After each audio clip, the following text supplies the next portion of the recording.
On va commencer notre étude de ce matin par le chant numéro 74. On va se mettre debout pour le prendre.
Seigneur, merci encore pour ton amour, Seigneur.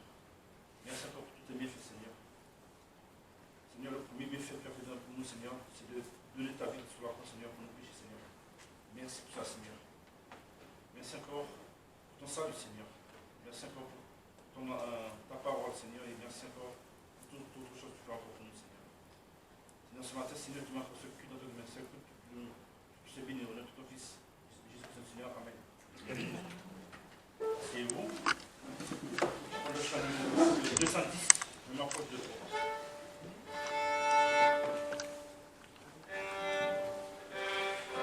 Ensemble.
Jésus, afin de sanctifier le peuple par son propre sang, a souffert hors de la porte.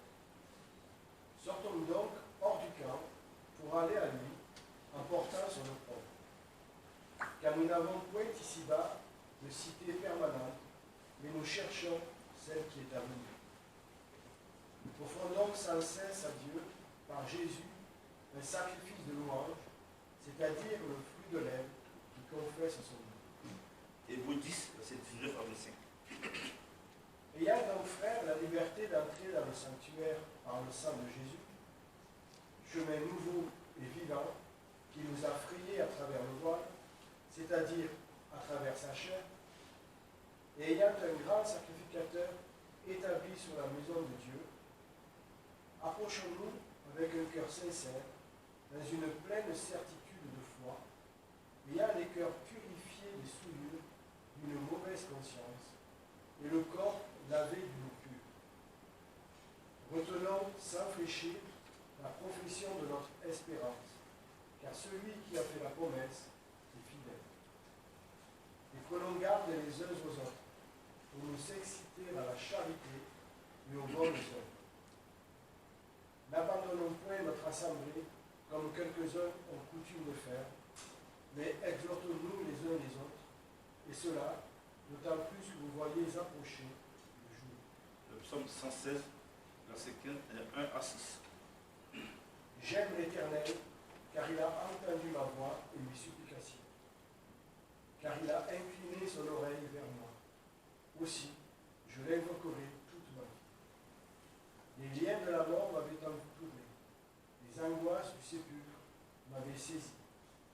J'avais trouvé la détresse et la douleur. Mais j'ai invoqué le nom de l'Éternel. Ô Éternel, délivre mon âme. L'Éternel est compatissant et juste, et notre Dieu fait miséricorde. L'Éternel garde les petits. J'étais misérable, il m'a sauvé. Et 1 Jean 5, verset 13. Je vous ai écrit ces choses à vous qui croyez au nom du Fils de Dieu, afin que vous sachiez que vous avez la vie éternelle, et afin que vous croyiez au nom du Fils de Dieu. Pas de commentaire. La parole même parle de ça. On va passer au chant suivant, ce sera un chant de DJ, Golgotha.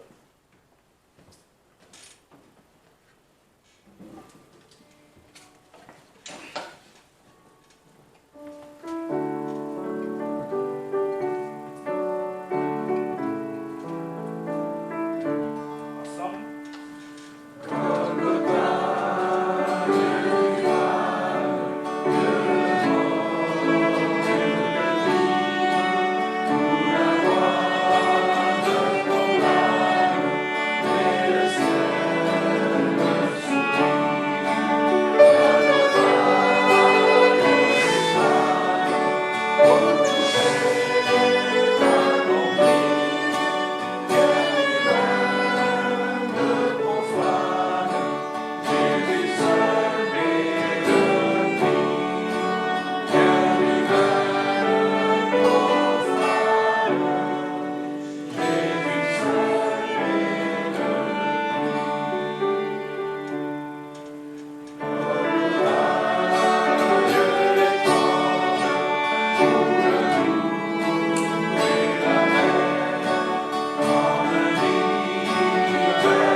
semblable à toi, qui pardonne l'iniquité et qui passe par-dessus le péché du reste de son héritage.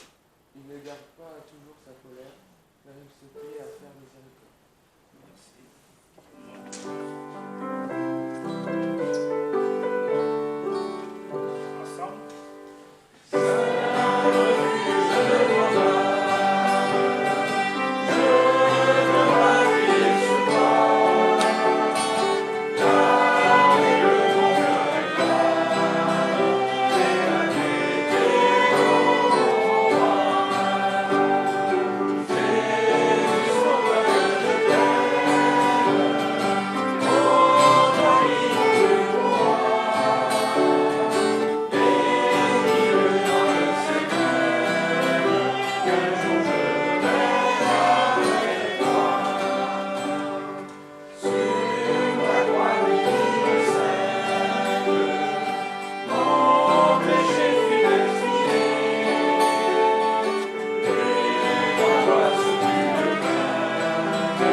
Pentecôte.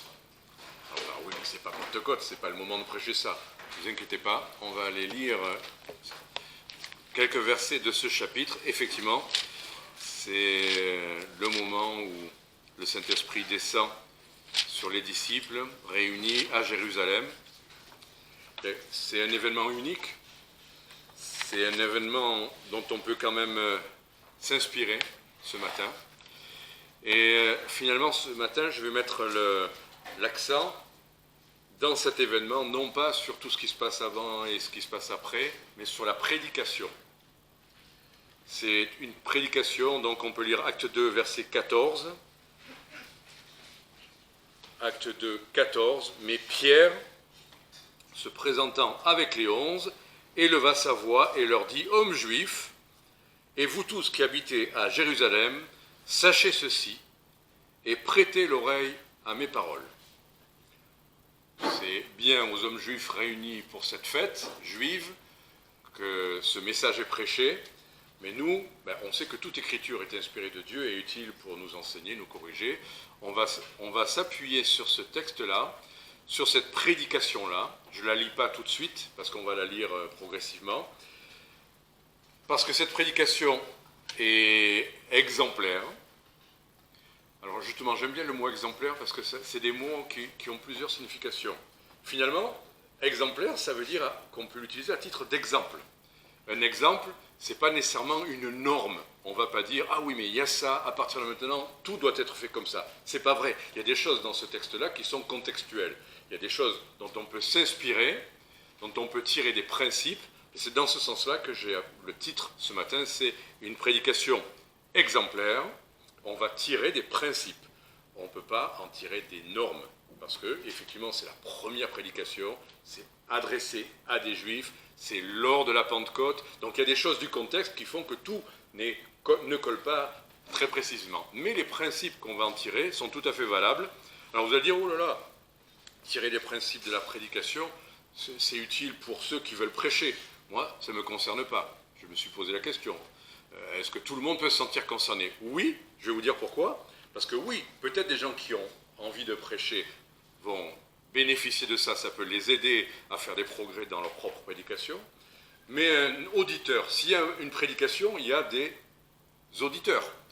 Et nous qui sommes rassemblés aujourd'hui, on est tous un peu des auditeurs. Le bénéfice qu'on peut tirer, c'est quand on entend des messages, on peut entendre beaucoup de messages, pas mal de genres de messages, des personnalités différentes, parfois avec des origines doctrinales, avec des petites différences, mais il y a quand même des choses où on se dit, ce message est valable, ou ce message a des choses qui sont gênantes, qui m'éloignent finalement du but de l'écriture. Donc voilà, si vous avez à cœur, vous êtes appelé peut-être à prêcher, tirez des principes pour vous-même, mais si on est tous des auditeurs, retenons ces points-là pour nous dire, voilà, j'ai là une grille d'observation de ce que c'est qu'une bonne prédication. Il ne s'agit pas de parler pendant des heures, il ne s'agit pas de citer un verset par-ci par-là pour dire « Ah, ça c'est super ». On peut se laisser emporter par des prédications qui citent des versets. Il y a beaucoup de gens qui citent des versets et ils vous amènent à l'inverse du sens et du but de l'écriture. Donc voilà, ça c'était en introduction. Donc, une prédication exemplaire, je vais d'abord prier et ensuite on va lire quelques passages. Seigneur, nous te remercions parce que toute écriture est inspirée de toi. Et c'est vrai que Pierre, c'est un événement unique, il a prêché un message dans un contexte, mais tu l'as inspiré, tu as conduit aussi à ce qu'on ait là, sous nos yeux, ces paroles dont on peut s'inspirer, dont on peut tirer enseignement et peut-être des choses à faire, à croire pour nous. Seigneur, que ça s'applique à nos cœurs et qu'on puisse mettre en pratique ce qu'on a à mettre en pratique, parce que c'est le but, toujours, te voir, t'écouter, mais aussi faire quelque chose que tu nous demandes. Alors Seigneur, parle à nos cœurs et qu'on puisse passer à l'acte dans ce que tu voudras, au nom de Jésus-Christ. Amen. Donc on a vu l'introduction, Pierre qui dit « Écoutez, hommes juifs ». Écoutez, on va essayer de tendre l'oreille nous aussi, qu'on soit juif ou pas. On va lire du verset 15 au verset 21, donc ce qui suit. Donc là, on est dans le contexte, ceux-ci ne sont point ivres. Vous vous rappelez, il parlait dans diverses langues que les gens reconnaissaient. Ok, ceux-ci ne sont point ivres, comme vous supposez, puisque c'est la 3e heure du jour, 9 heures du matin. Mais c'est ici ce qui a été prédit par le prophète Joël. J'ai envie de dire une chose, mais je le garde pour le second point. Il arrivera, là on voit ce qu'il cite, il arrivera dans les derniers jours, dit Dieu, que je répandrai de mon esprit sur toute chair. Vos fils et vos filles prophétiseront, vos jeunes gens auront des visions et vos vieillards auront des songes. Et certes, dans ces jours-là, je répandrai de mon esprit sur mes serviteurs, sur mes servantes, et ils prophétiseront. Et je ferai des prodiges en haut dans le ciel, et des signes en bas sur la terre, du sang et du feu, et une vapeur de fumée. Le soleil sera changé en ténèbres, et la lune en sang, avant que la grande et éclatante journée du Seigneur vienne. Et il arrivera que quiconque invoquera le nom du Seigneur sera sauvé. Là, ce qui les troublait un tout petit peu, ces gens-là, qui les émerveillait ou les surprenait, c'était qu'ils entendaient des gens qui parlaient dans leur propre langue. Voilà, vous imaginez un grand rassemblement mondial, et puis vous n'avez pas une oreillette, mais vous entendez les gens parler dans votre propre langue. Ah, ben super, il connaît ma langue, c'est extra. C'était un don miraculeux que tous ces gens-là qui venaient de diverses régions des alentours entendaient ces apôtres qui n'étaient pas formés, qui n'avaient pas fait d'études pour ça, parler en leur propre langue. D'où ça vient? Certains disaient, mais non, ils sont complètement ivres, ils disent n'importe quoi. Pourquoi? Parce qu'ils ne comprenaient pas ce que les gens disaient. Donc, des fois, vous entendez les gens, ils sont ivres, donc ils n'arrivent plus à parler. Vous voyez ce que je veux dire? Bon. Et en fait, là, c'est le Saint-Esprit qui est à l'œuvre. C'est le Saint-Esprit qui prépare le terrain à la prédication. Il fallait saisir tout ce monde-là qui était dans une direction pour fêter la Pentecôte. Ils n'étaient pas là, ces gens-là ne pensaient pas qu'il allait se passer ça. Donc il fallait quelque chose qui saisisse, comme une bonne introduction, peut-être, ça sert à ça, capter l'attention, qu'on sache, qu'on ait envie d'écouter, parce que si on est là, oh là, ça y est, je vais attendre 3 quarts d'heure, je commence, je sais que j'en ai pour 3 quarts d'heure. Donc, capter l'attention, le Saint-Esprit sait faire ça. Et c'est ça le premier point, une bonne prédication est préparée par le Saint-Esprit. Voilà. Il prépare des fois les circonstances de la vie des gens à recevoir quelque chose dont ils ont besoin. Et ils n'en avaient pas conscience avant, mais le Saint-Esprit qui prépare le terrain, il prépare le terrain pour y semer la parole. Donc on peut comment dire, ne rien recevoir parce qu'on n'est pas préparé, on est dans un autre monde, et dans notre monde, ce qu'on va entendre ne sert à rien. Donc, le Saint-Esprit prépare à recevoir la parole, et il doit aussi préparer le message. Donc, avant toute chose, un bon message doit être préparé par le Saint-Esprit. Donc, que la terre, les auditeurs doivent être préparés, que le message soit conduit par le Seigneur lui-même, que lui-même... J'ai ma Bible là, à titre d'exemple. J'ai plein d'endroits où je marque quelque chose qui, dans ma lecture de la semaine, je me dis, waouh, ça c'est bien. Mais est-ce que c'est le message? Alors, on aurait pu être dans Ésaïe 56 aujourd'hui. On aurait pu être... Qu'est-ce que j'ai d'autre encore de marqué? Matthieu 27. J'ai encore un petit carton. Matthieu 27. Est-ce que j'ai un message là dans Matthieu 27? Bon.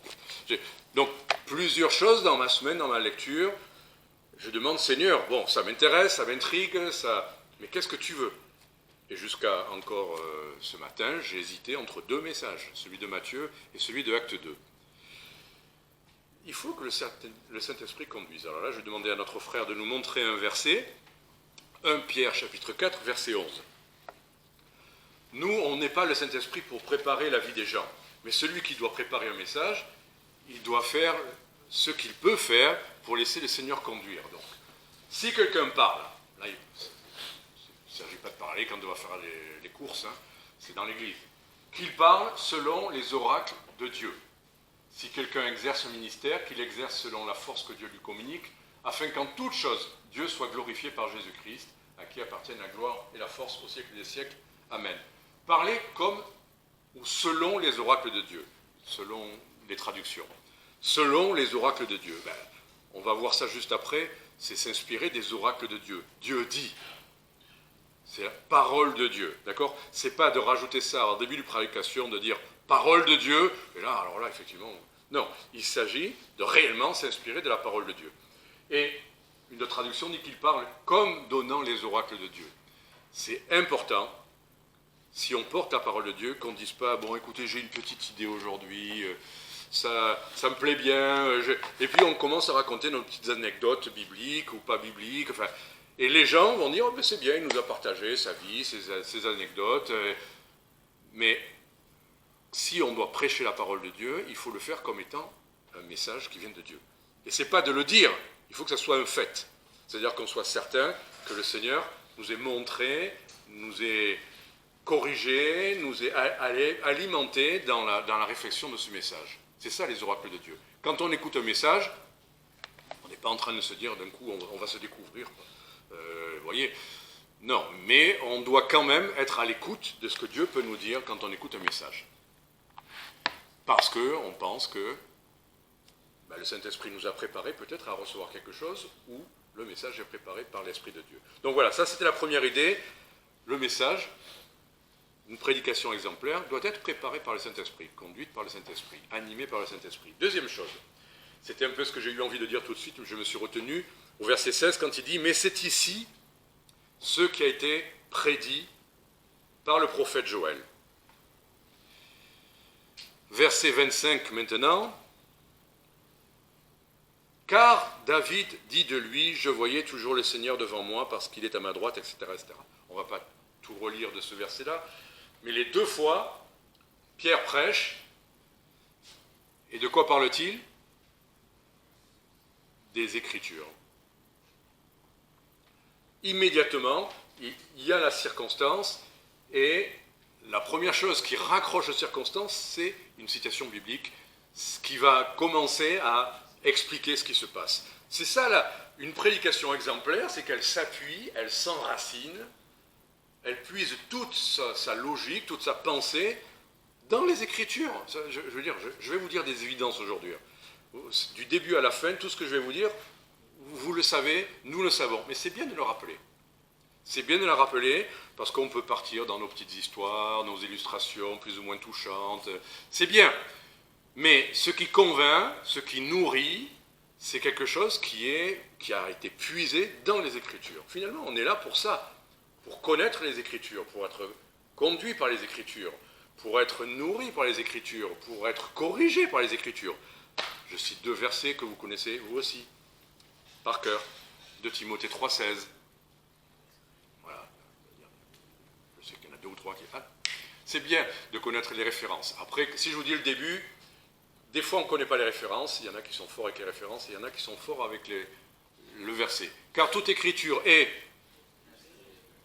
inspirée de Dieu. Oui, là on est plus nombreux à connaître les contenus que les versets. Car toute écriture est inspirée... Ah, parce que c'était écrit là, c'est ça. Tu étais trop rapide là, ça. Je dis, oh. Toute écriture était divinement inspirée de Dieu, et utile pour enseigner, pour convaincre, pour corriger, pour former à la justice, verset suivant, afin que l'homme de Dieu soit accompli et propre à toute bonne œuvre. Que ce soit pour l'évangélisation, que ce soit dans l'Église, c'est l'écriture qui va convaincre, qui va corriger, qui va instruire. Il y a des choses qu'on ne sait pas, on est instruit. Il y a des choses où on n'est pas d'accord, on va être corrigé. Ou il y a des choses dans nos vies qui ne vont pas, on va être corrigé. Mais tout ça, le but, c'est pour qu'on rentre ensuite dans la pensée de Dieu et dans la vie que Dieu nous a donnée. Hébreux 4,12, notre verset. Alors là, Hébreux 4,12, un peu plus dur. Hein? Oui, mais vous attendez que ça paraisse là. Mais... La parole de Dieu, elle est vivante, elle est efficace, et elle est plus pénétrante qu'aucune épée à 2 tranchants, perçant jusqu'à la division de l'âme et de l'esprit, des jointures et des moelles, les jugeant les pensées et les intentions du cœur. Voilà. La parole est une épée. Et franchement, des fois on va argumenter, discuter avec des incroyants, mais même des fois avec des chrétiens, on n'est pas d'accord, oui mais toi tu... Et on argumente, et des fois on pense avoir réussi à convaincre l'autre parce que finalement il a arrêté de parler, on se dit, bah ça y est, c'est moi qui ai raison parce qu'il ne dit plus rien. Mais des fois c'est juste que bon, je le laisse parler, de toute façon moi je ne suis pas d'accord, je reste dans mon... Qu'est-ce qui peut convaincre? Oui, l'intelligence, le raisonnement est utile, mais ce qui est convaincant, ce qui nous convainc tous de changer, peut-être à titre personnel, de changer de point de vue sur tel ou tel point, c'est si on est convaincu par les Écritures. Et la parole est ce qui convainc. Et la parole est ce qui corrige. Et la parole est l'épée qui fait ce travail-là. Donc je le dis pour ceux qui préparent des messages, des fois une illustration est utile. Une illustration, ça éclaire. Jésus utilisait l'illustration, c'est vrai. Mais ce qui convainc réellement, c'est ce qu'on a entendu de la parole de Dieu finalement. Et des fois, je pourrais parler là pendant 1 heure, mais finalement en vous citant ces versets-là, j'enfonce une porte ouverte. Ben oui, c'est écrit, l'épée, c'est la parole de Dieu. Voilà. L'écriture, elle nous instruit, elle nous corrige.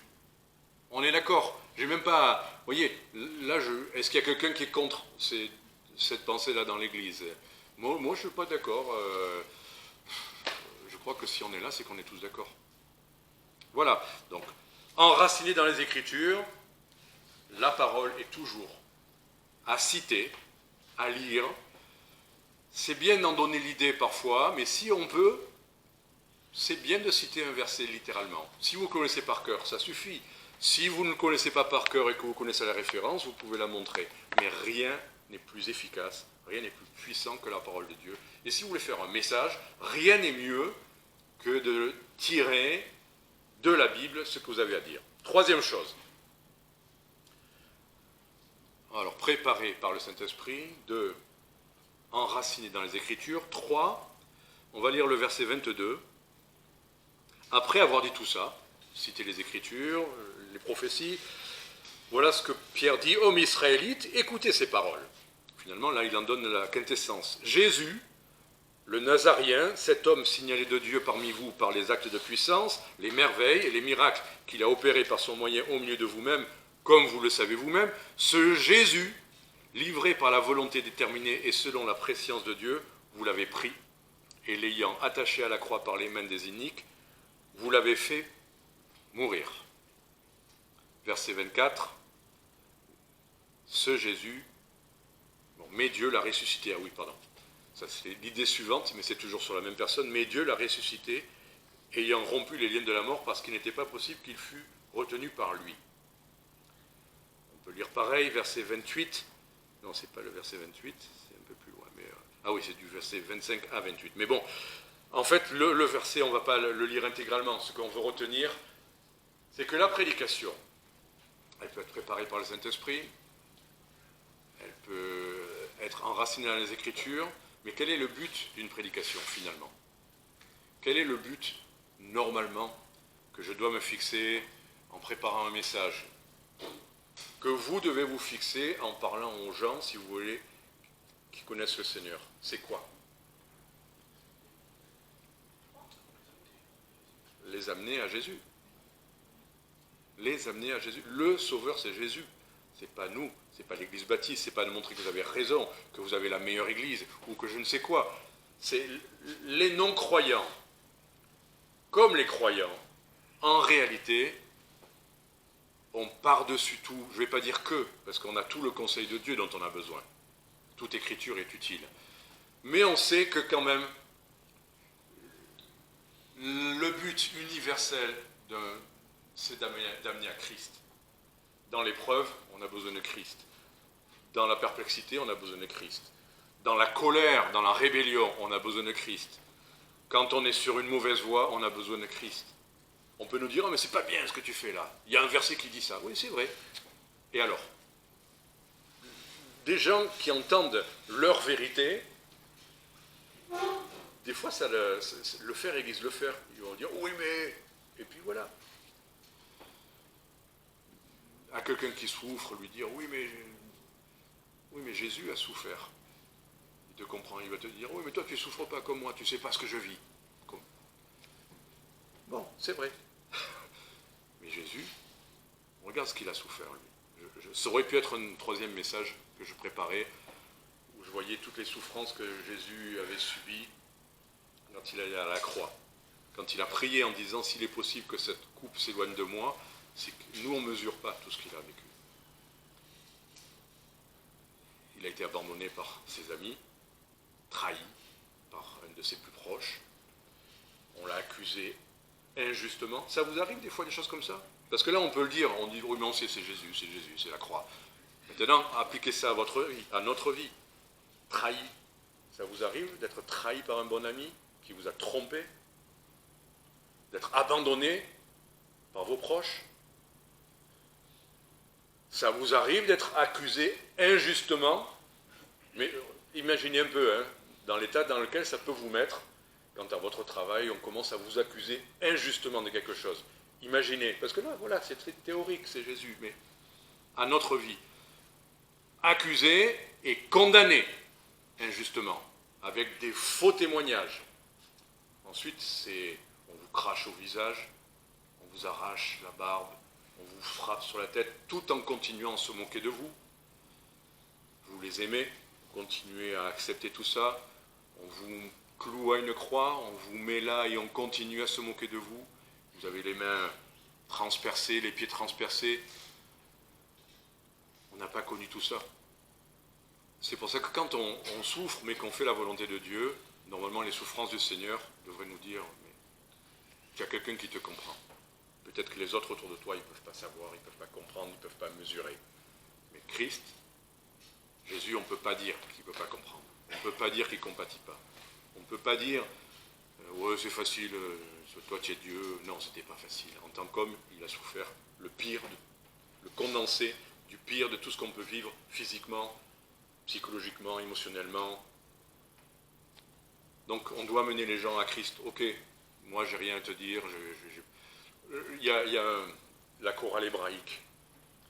Il y en a un parce qu'il y a un groupe WhatsApp, et donc ils envoient des nouvelles, des salutations, des Shabbat Shalom et tout ce que vous voulez. Mais il y en a un qui était aux urgences à l'hôpital, il a expliqué 6 heures à attendre, il lui arrivait quelque chose de terrible au niveau du dos. Et puis après, il a eu un IRM et il explique, après l'IA lui a expliqué, qui décrit son dos, qui est comme un immeuble qui a traversé un tremblement de terre, donc où toutes les vertèbres ne sont plus alignées, quoi. Donc il est dans un état terrible de souffrance abominable. Et après, il explique qu'il a fait beaucoup de sport, enfin, tout ça pour vous dire. Il y a de la compassion tout de suite, de plein de gens, mais il y a au moins 6 ou 7 personnes dans le groupe. C'est une chorale de peut-être 12 personnes ou 20 personnes, je ne sais pas, j'y vais plus actuellement, mais tout le monde y va de son histoire, de son propre dos, ou de ses propres souffrances. Mais qu'est-ce que ça veut dire? Personne ne donne de leçons, tout le monde veut l'encourager dans cette situation. Et puis en plus, il a un problème. Il explique avec humour. Pourtant, il a un problème de valve mitrale, problème au cœur.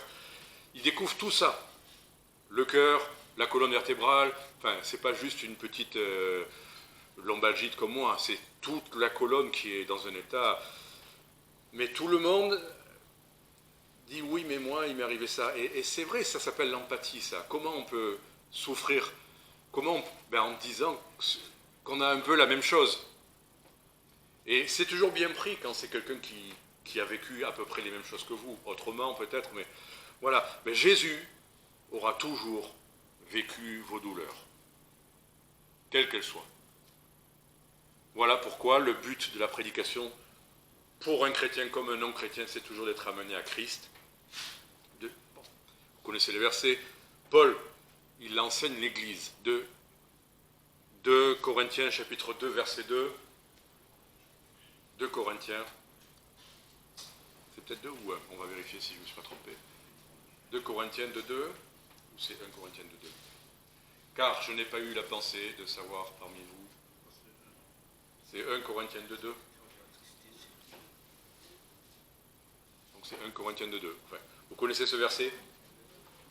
C'est 1 Corinthiens, voilà, excusez-moi, je me suis trompé. 1 Corinthiens de 2, Paul dit, bon, pour régler des problèmes, finalement, qu'est-ce qu'il dit? Il y avait des problèmes à Corinthe, hein, des gros problèmes.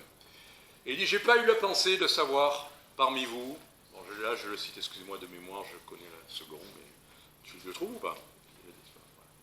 Je ne me suis pas proposé de savoir autre chose parmi vous que Jésus-Christ et Jésus-Christ crucifié.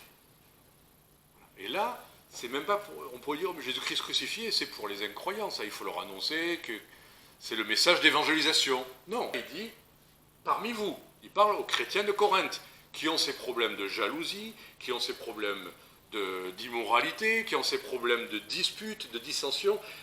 Et finalement, il pourrait dire, mais c'est mal, il ne faut pas vous disputer, soyez gentils, arrêtez d'être méchants. Bon, d'accord.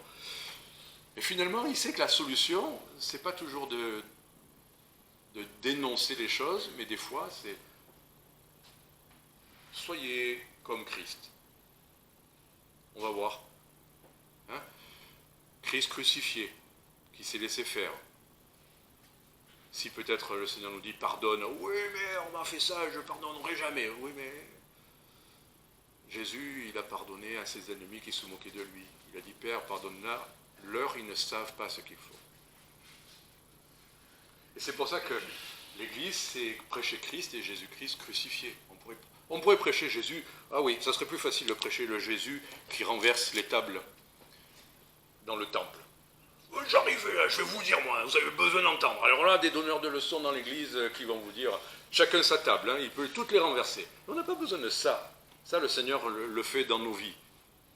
On aura toujours besoin qu'on partage Jésus-Christ et Jésus-Christ crucifié.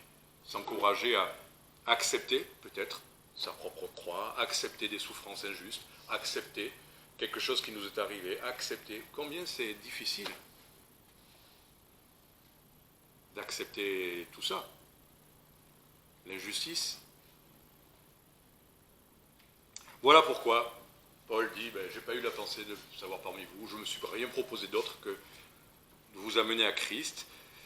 Bon, et puis après, là pour l'évangélisation, mais aussi pour les chrétiens, 1 Corinthiens 15, 1. Ah, c'est bien 1 Corinthiens 15, j'en suis sûr. Je me suis trompé tout à l'heure. Mais... on le connaît par cœur.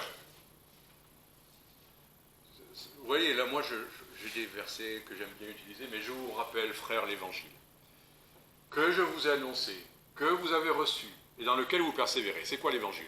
Je dis ça tout bêtement parce qu'il y a des gens qui vont dire l'évangile, c'est de faire du bien sur la terre. L'évangile, c'est les bonnes œuvres. L'évangile, c'est la bonne nouvelle, c'est aimons-nous les uns les autres. L'évangile, c'est ça. Faisons du bien à notre prochain. Aimons les malheureux et ceux qui souffrent. C'est très bien tout ça. Mais Paul dit, attendez, je vais quand même vous dire ce que c'est l'évangile. Je vous rappelle l'évangile que je vous ai annoncé, que vous avez reçu, dans lequel vous persévérez, et on continue, et par lequel vous êtes sauvés. L'évangile, c'est pas aimons-nous les uns les autres, soyons tolérants, faisons du bien à notre prochain. Ça, c'est la règle d'or. C'est pas l'évangile. Parce que ces règles-là ne sauvent personne. On peut mourir habillé au lieu de mourir avec le ventre vide. Et aller en enfer de la même manière. Donc celui qui sauve, c'est, il faut le garder, comme Paul l'a annoncé, autrement vous auriez cru en vain. Tout le reste, c'est vain. C'est du vent, c'est ça que ça veut dire, c'est de l'air, ça sert à rien. Encouragez les gens à être gentils, encouragez les gens à être généreux, encouragez les gens à arrêter de vous disputer, faites plus la bagarre, serrez-vous la main. C'est très bien, mais ça sauve personne. La suite, c'est, et l'évangile, c'est que Christ est mort pour nos péchés, selon les Écritures. Et le verset suivant, il a été enseveli et il est ressuscité le troisième jour selon les Écritures. Finalement, tous nos beaux discours ou nos discours maladroits n'ont qu'un but, c'est que les gens sachent que Christ est mort pour nos péchés. C'est valable pour les incroyants, c'est bon de le rappeler parfois aux chrétiens qui l'oublient. Christ est mort pour nos péchés.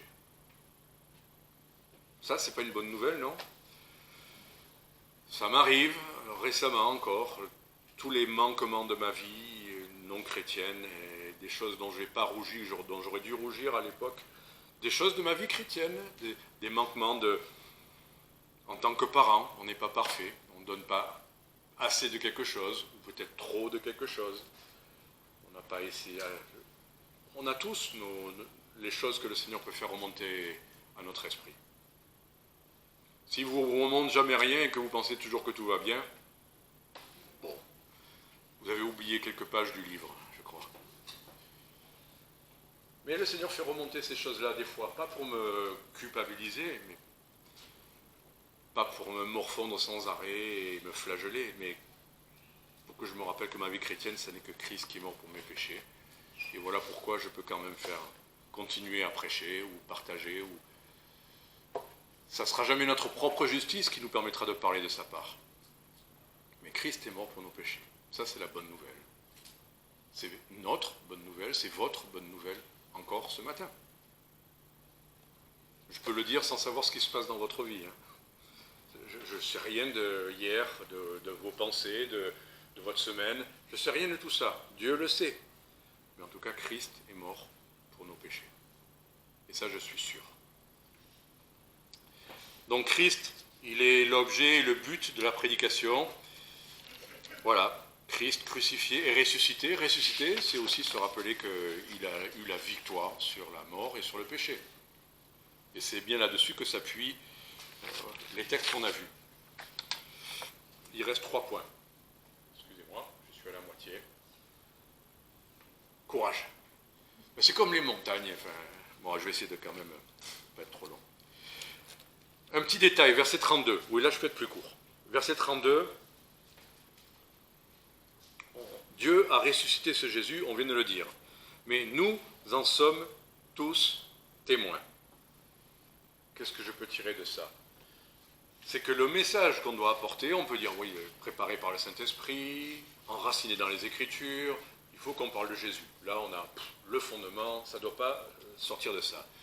Mais là, nous en sommes tous témoins. J'aime bien cette idée. Il s'appuie sur le contexte, et donc ce qui concerne les auditeurs.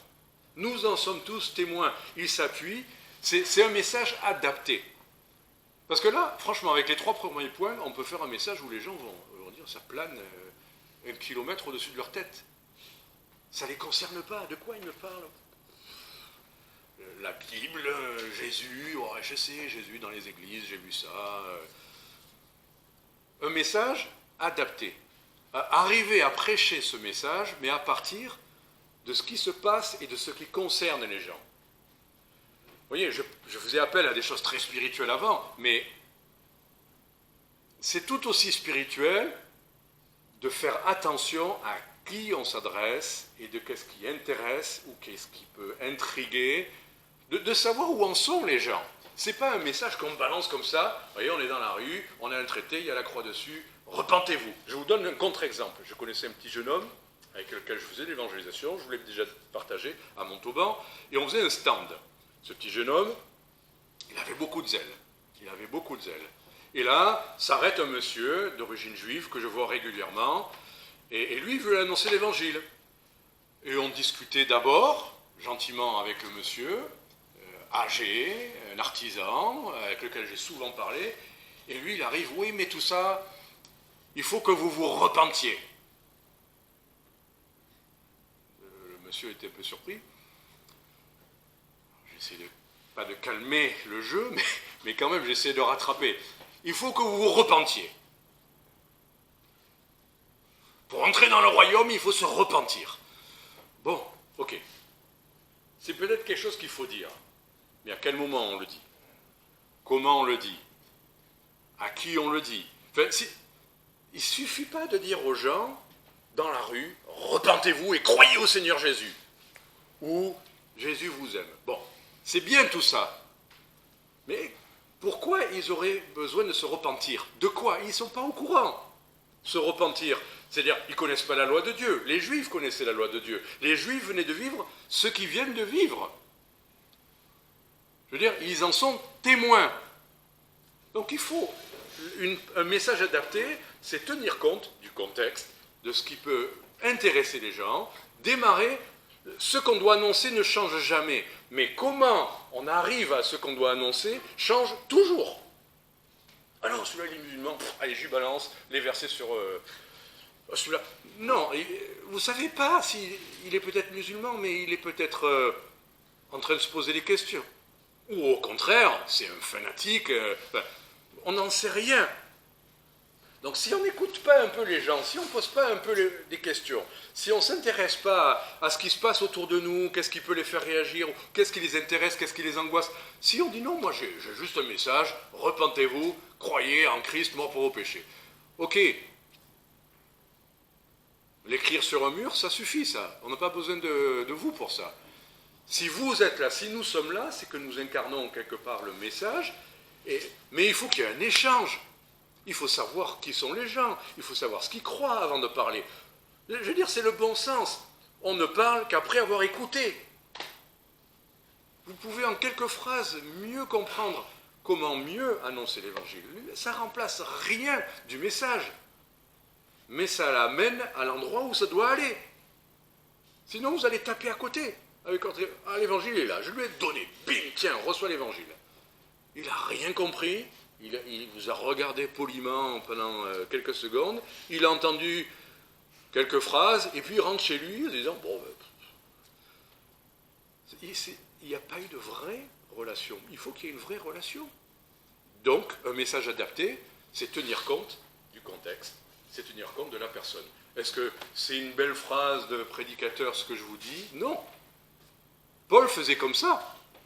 L'apôtre Paul faisait comme ça. C'est pas une version. Ce que je suis en train de dire là, c'est pas la modernité du néo-évangélisme ou je ne sais pas quoi. C'est la Bible. Paul, quand il prêche chaque fois différemment. Quand il est à Athènes, à l'aéropage, il prêche d'une certaine manière en s'appuyant sur les divinités de la ville. Quand il est avec les Juifs là à Pentecôte, il commence avec ce qui vient de se passer. Il ne va pas balancer son message. Enfin, excusez le mot balancer, mais vous avez compris, on est d'accord. Et la règle 1 Corinthiens 9, 20, qui confirme ce que j'ai tiré de ce petit verset-là, mais c'est une règle, c'est un principe biblique. L'apôtre Paul, il dit, j'ai été comme juif avec les juifs, afin de gagner les juifs, comme sous la loi avec ceux qui sont sous la loi afin de gagner ceux qui sont sous la loi, mais après, comme sans loi avec ceux qui sont sans loi, quoique je ne sois point sans loi à l'égard de Dieu, puisque je suis sous la loi de Christ afin de gagner ceux qui sont sans loi. Enfin, qu'est-ce qu'il veut dire là? Il s'adapte. Il ne fait pas semblant, il ne met pas un masque, il ne fait pas croire. Je veux dire, moi je ne vais pas dire à quelqu'un que je suis musulman pour parler à un musulman, c'est pas vrai. Mais je vais essayer d'avoir des connaissances pour arriver à lui parler, de tenir compte de ce qu'il pense, de ce qu'il croit. Enfin, avec les juifs, lui, il avait cette facilité qu'on n'a pas tous. Paul, il était juif et païen à la fois, de ses deux parents. Donc, il ne faisait pas du cinéma, ce n'était pas de l'hypocrisie, mais il utilisait ce qu'il avait en lui pour parler à des juifs, et là, il leur parlait comme à des juifs, et pareil, il était comme un gentil pour parler à des gentils. Donc, dans mon parcours, j'ai été en contact avec les témoins de Jéhovah, je peux parler à des témoins de Jéhovah. Dans mon parcours, j'ai été New Age, hindouiste, bouddhiste, je peux parler parce que j'ai des connaissances, c'est pas pour leur faire croire que je le suis encore, d'accord? Vous avez, certains d'entre vous, j'ai été catholique aussi, même si mon père était juif, je peux parler à un catholique, en connaissance de cause. Je peux dire dans mon témoignage, ah, j'allais à l'église, je me rappelle, on chantait « Agneau de Dieu qui enlève le péché ». Vous voyez ce que je veux dire? Vous l'avez peut-être entendu un jour ça, ou pas. Et moi, je l'ai entendu. Donc je peux parler à un catholique, parce que, enfant, quand j'entendais ça à la messe, je me disais, mais Jésus, il n'a pas ôté, c'est pas vrai. Qui ôte, agneau de Dieu qui enlève le péché du monde. Enfant, je me disais, ben non, il n'a rien enlevé du tout. Il y a que... Déjà tout enfant, je voyais bien que dans le monde, ça n'allait pas. Donc on a des choses dans nos vies pour entrer sur le terrain de l'autre, être comme juif avec les juifs, enfin, vous voyez ce que je veux dire. Donc c'est adapté. Paul s'adapte. Voilà, on a compris. J'en avais d'autres, mais je m'arrête là pour l'instant, ça suffit. Atteint le but divin. Un bon message atteint le but divin. C'est quoi le but divin? Verset 37. Ayant entendu ces choses, là maintenant on se met sur le terrain des auditeurs. Ayant entendu ces choses, ils furent, je vais rire un peu, mais ils furent touchés de componction en leur cœur et dirent à Pierre et aux autres apôtres, hommes frères, que ferons-nous? Voilà. Bien sûr, vous utilisez tous les jours ce mot componction. Tout le monde est tout à fait au courant. Hein? Ben oui, hein, oh là là, je suis touché de componction. Voilà. Ça m'a... Qu'est-ce que ça veut dire? Alors ça, c'est... Tu ne me donnes pas l'explication, tu me donnes une autre traduction. J'aimerais qu'on... Cœur vivement touché. Le mot componction. Est-ce que... C'est là où, pour une fois, les téléphones sont utiles avec les définitions. Mais la componction, il y a quelque chose... Parce que toucher, franchement, moi, 3 notes de musique me touchent.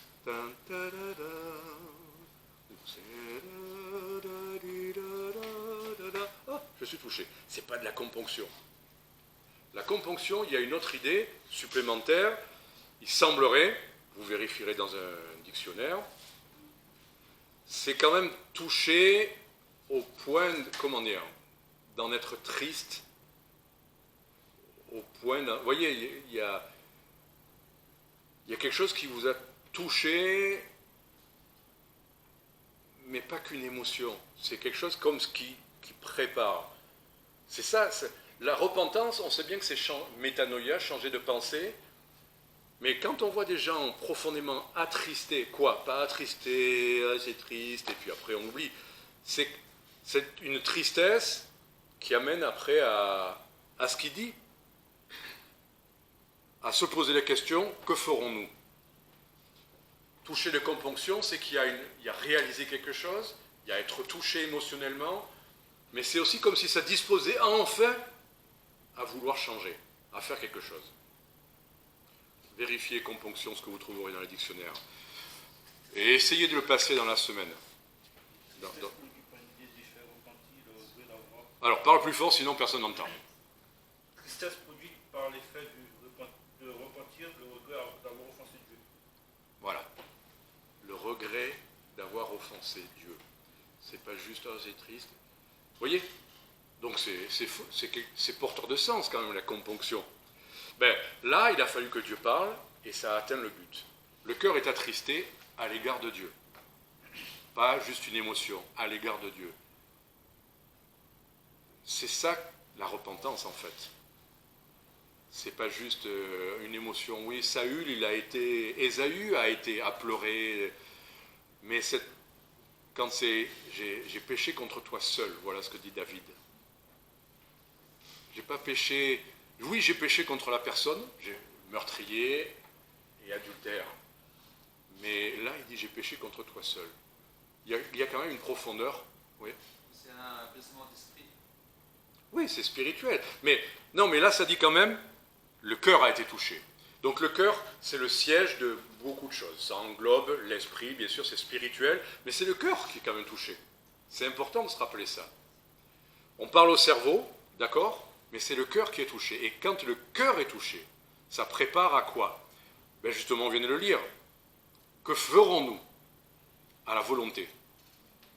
Donc, ça, c'est Dieu qui a atteint le but, c'est la prédication qui a atteint le but divin.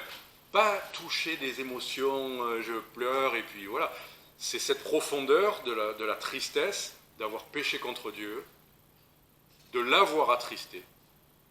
C'est pas la tristesse sur moi, je suis misérable, je suis méchant, je suis pas... Non, c'est à l'égard de Dieu, je t'ai offensé, je t'ai attristé. Ça, c'est profond. Et ça prépare à, non pas juste je suis méchant, c'est qu'est-ce que je peux faire? C'est ça la repentance. C'est que ça prépare la volonté. Donc ils sont concernés. Une prédication adaptée, tout à l'heure on a vu adaptée au contexte et tout ça, mais ça n'atteint pas toujours le but. Mais quand c'est Dieu qui parle, on se sent concerné. Est-ce que nous sommes concernés? Par exemple, par ce que je raconte depuis tout à l'heure. Concerné en tant que prédicateur, oui, je prends des outils parce que je me dis ça va me servir. Ou concerné à titre personnel parce que je me rends compte que moi, je ne suis pas triste d'avoir péché contre Dieu. Je suis juste triste d'avoir raté quelque chose. Donc concerné, ça c'est Dieu qui le fait. Et après, versets 38 et 40, finalement, la prédication, elle doit amener à ça. Ce n'est pas nous qui allons atteindre le cœur. Ou alors il faut utiliser des illustrations qui touchent. Mais ce n'est pas ça qui compte. Ce qui compte, c'est après, finalement, Pierre est dit, repentez-vous. Le cœur est prêt, mais il le dit aussi. Qu'est-ce qu'il faut faire? Repentez-vous déjà. Affirmez que vous avez péché contre Dieu, reconnaissez que vous êtes fautif, que vous êtes responsable. Ne cherchez pas les excuses. Voilà. Repentez-vous et que chacun de vous soit baptisé au nom de Jésus-Christ pour la rémission de ses péchés et vous recevrez le don du Saint-Esprit. Le message doit normalement rendre accessible la réponse. Tout ce que j'ai dit là, vous dites, ouais, c'est vrai, il y en a qui ont besoin de se repentir, il y en a. Qu'est-ce que j'aurais dit aujourd'hui? Qu'est-ce que le message aurait dit où vous dites, je vais le faire? Qu'est-ce que j'ai dit de concret? À partir de maintenant, oui, quand je ferai un message, je ferai ça, je ferai pas ça, d'accord. Quand je témoignerai, je serai comme si... Très bien, c'est des choses concrètes. Peut-être dans votre cœur, vous dites, maintenant, je ferai comme ça. Mais globalement, repentez-vous. J'ai mal agi, je n'ai pas fait ci, je ne suis pas assez. Pardon Seigneur. Pardon Seigneur. Et soyez baptisés. Bon, si vous êtes déjà baptisés, vous n'avez pas besoin. Si vous ne l'êtes pas, il faudrait y venir. C'est la première chose à faire si on croit dans le Seigneur Jésus, si on se repent. Il faut une réponse qui fait appel à la volonté. Et finalement, verset 41, regardez, c'est là où on voit que la prédication est réussie. Ce n'est pas parce que personne ne s'est endormi.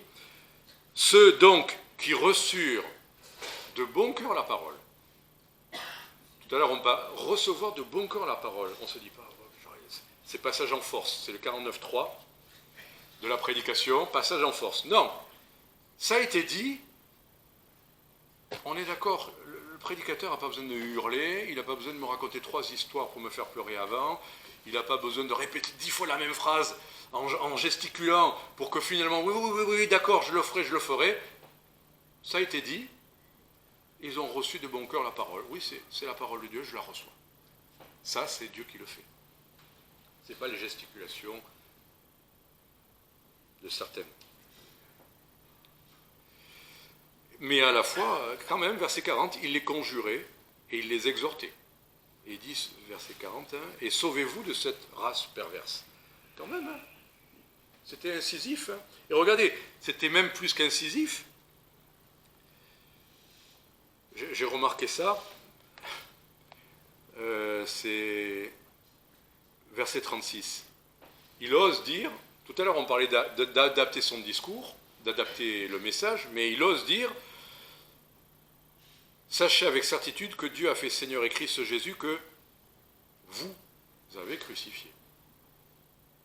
Des fois, je vois Mylène après le message, j'ai dit, mais je me suis rendu compte aujourd'hui, j'ai dit sans arrêt vous. Normalement, c'est comme si c'était un message accusateur, là, d'un coup, je parlais à l'église comme moi, j'étais mieux, et je vous dis, vous devez, vous devez, vous devez. Une fois, c'était pas ça qu'il y avait dans mon cœur, sincèrement. Mais je me suis rendu compte que je disais plus souvent vous qu'avant, plutôt que dire nous sommes, nous avons, enfin. Mais, là, lui, il n'hésite pas à dire à des juifs, c'est vous qui avez crucifié. Aujourd'hui, vous ne pouvez pas le prêcher dans les synagogues, vous allez en prison, ça. Enfin, bon, j'exagère un peu, mais cette question de qui a tué Jésus, ça c'est un grand truc de l'antisémitisme, qui a tué Jésus. Alors si vous dites que c'est les juifs, là vous êtes antisémite, etc. Pierre, aujourd'hui, on l'arrêterait, hop, stop, Pierre, tu es antisémite. Mais je suis juif, moi, je ne me dis pas que je suis antisémite. Ah, Paul, tu es antisémite. Mais non, Paul, moi, dans mon cœur, je veux que tout le monde soit sauvé. Mais il a pris le risque. Il y a des sujets où on n'oserait plus dire les choses clairement dans les églises aujourd'hui. Plusieurs sujets. Il faudrait pouvoir le dire. Être incisif, être précis. Et ne pas dire, il y en a qui... Enfin, si. Voilà. Dans l'église, il y en a qui ne donnent pas. On n'oserait plus le dire aujourd'hui. Non, on ne va pas abuser sur l'argent, hein, c'est pas bien ça, c'est pas dans les églises, c'est les bonnes nouvelles.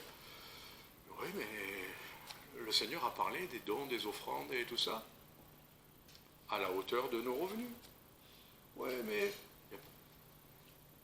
Voilà, juste...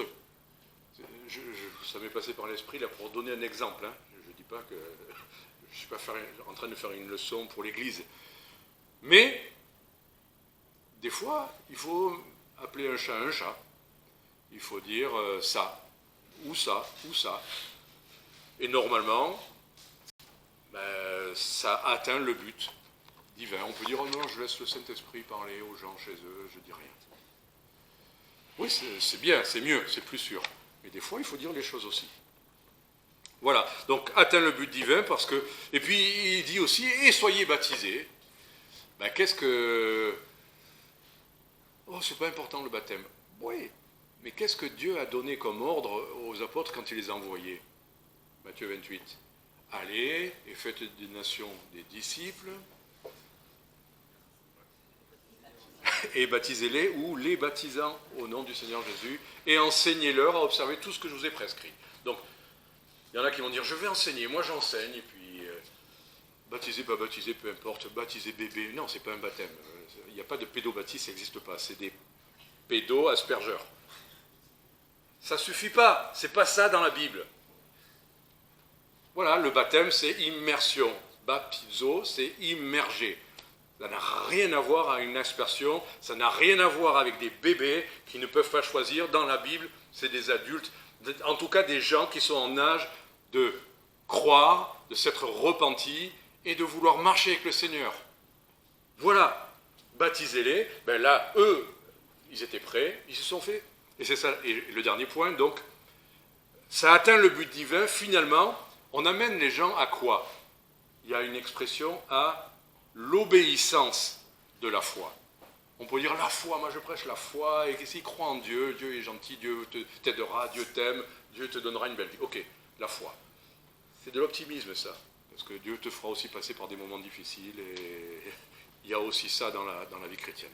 Mais porter du fruit, là en l'occurrence, c'est l'obéissance de la foi. À ces gens-là, je ne vais pas prêcher à des gens baptisés, faites-vous baptiser. Jean-Claude, faut te faire baptiser là dans 2 semaines. Je dis, mais ça y est, c'est fait. Hein. On n'y revient pas. Mais à ceux qui ne le sont pas et qui croient, ça fait partie. Ça fait partie du message. Ça fait partie à partir de maintenant. Et je termine donc avec ces versets. Verset 41. Qu'est-ce qui se passe? Ceux donc qui reçurent de bon cœur la parole furent baptisés. Oh non, non, non. Soyez baptisés. Ils se font baptiser. Obéissance de la foi. C'est la foi. On ne les a pas forcés. C'est la foi. Donc, là c'était combien il y en a? Combien? 3000. Waouh! Pierre prêche, un message exemplaire, ce jour-là 3000. C'est pour ça que je préfère appeler ça un message exemplaire que normatif, parce qu'on va dire, ah non, s'il n'y a pas 3000 baptisés, c'est pas un bon message. Vous voyez? Il y a quand même des choses contextuelles. Mais 3000 âmes furent ajoutées aux disciples. Et enseignez-leur, un disciple, c'est quelqu'un qui va marcher dans l'obéissance, qui va suivre Jésus. Ben là, baptisez-les et enseignez-leur à observer tout ce que je vous ai prescrit. Des gens qui sont disposés, à partir de là, à obéir. Pas qui vont dire « Ah non, ça ne compte pas sur moi. Ah non, moi, ça, je ne fais pas. » Ou « Ça, c'est dans la Bible. » Oui, c'est dans la Bible, mais non. C'est dans la Bible. Les disciples font ce que dit la Bible. Et, verset 47, « Louant Dieu étant agréable à tout le peuple, le Seigneur ajoutait tous les jours à l'Église,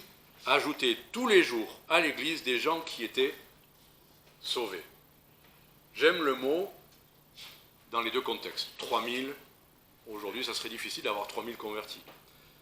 Mais des gens ajoutés, dans les deux versets, c'est des gens ajoutés.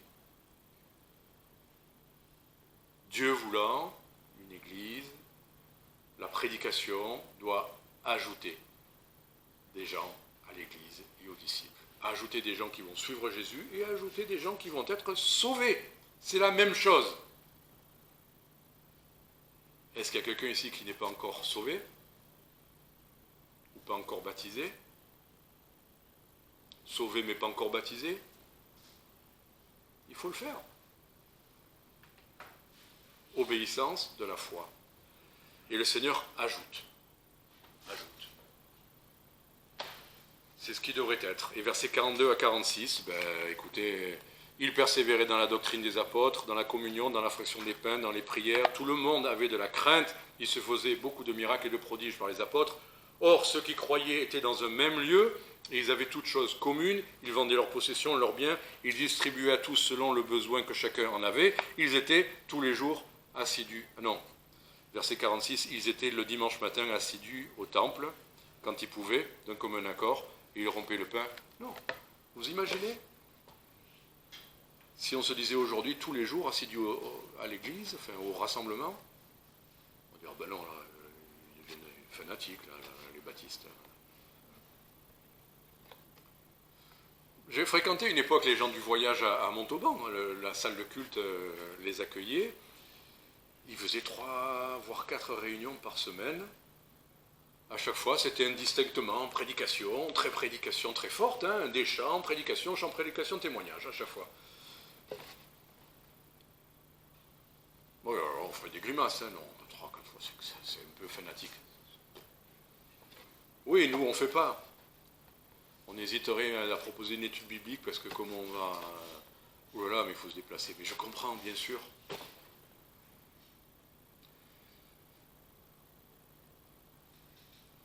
Voilà, c'est tout. Comme dirait quelqu'un, c'est tout ce que j'ai à dire là-dessus.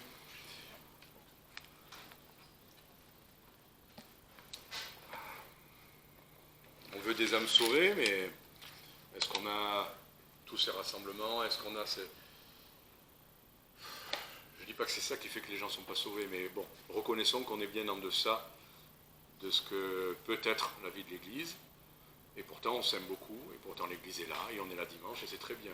Mais on ne peut pas dire tout va bien, je suis là tous les dimanches, je paie ma dîme. Et si on me demande de faire quelque chose, je le fais. Très bien. L'Église va bien. L'Église est bien.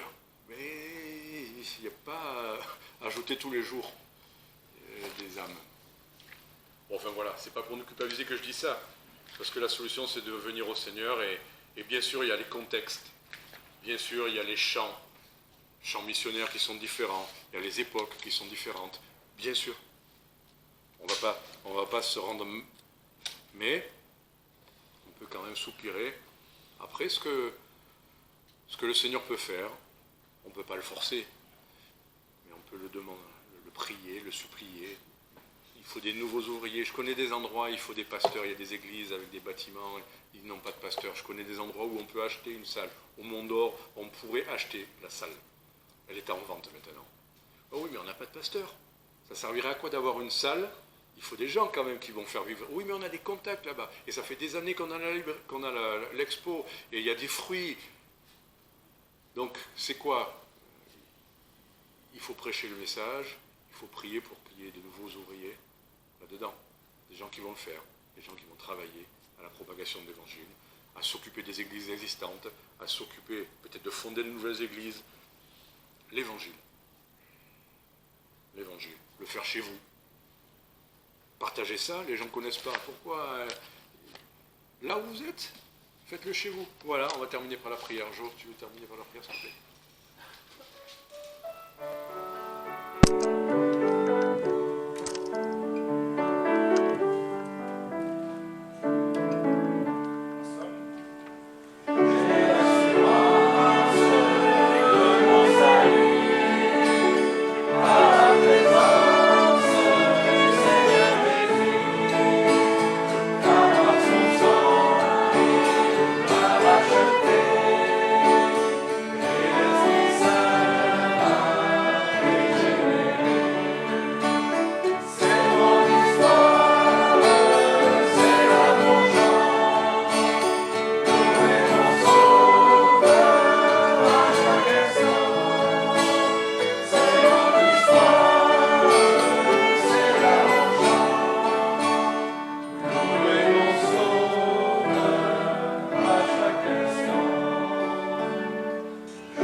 Bon dimanche, bonne semaine à tous.